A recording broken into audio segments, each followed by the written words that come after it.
دعاء یەک بریندارên هەردوو تەقینên şeva Newrozê li gereka Alûçî li bajarê Hesekê. Ew dibêje çavdêriya tenduristî bo wê nayê kirin.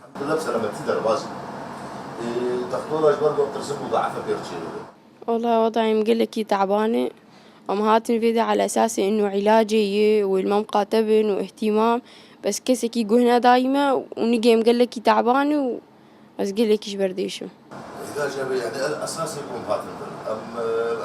خانیەک بۆ خۆ گرتنە لەوما دەرمانکردنا دوعا دبە مەهان درێژ بکەوە و bavê wê dipirse Encumena Niştimanî Kurdî ya berê wê dane Başûrê Kurdistanê li ku ye?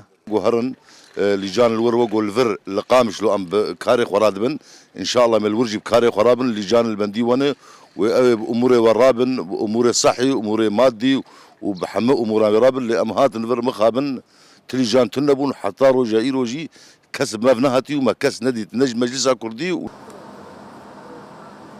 Dua li nexweşxaneyên Qamişlo çend neştergeriyên serkeftî çêkirbûn.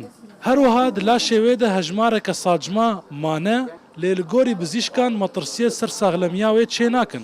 Dimînin her du lingê Dua hevde salî divê werin dermankirin. Da karibe carekê din ser lingê xwe raweste û ev dîmenê berî çend demijmêran ji teqînên şeva Newrozê dubare bibe. بس خوازم بس اهتمامي نجي مقاتبن يعني كسا جهنا دمه قرار سروك هي إنه كسي برينداري حسكي إنه به بدنوان واهتمامي بوان بكن وعلى أساس إنه لجاني طبي هني ودكتوري أوروبان وكام كسك نديتي ونجي مروب رودر يعني نجي مهك دملو بينو إيجي كرنيبه.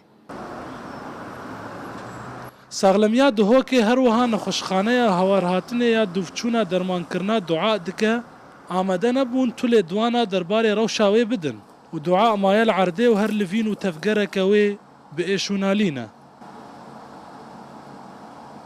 Serfermana Serokatiya Herêmê Kurdistanê 16 birîndarên teqîna Hesekê berê xwe dabûn Başûrê Kurdistanê.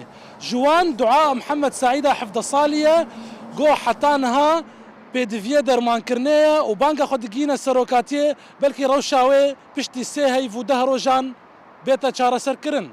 Pêşewa Behlewî, Rûda û Dihok.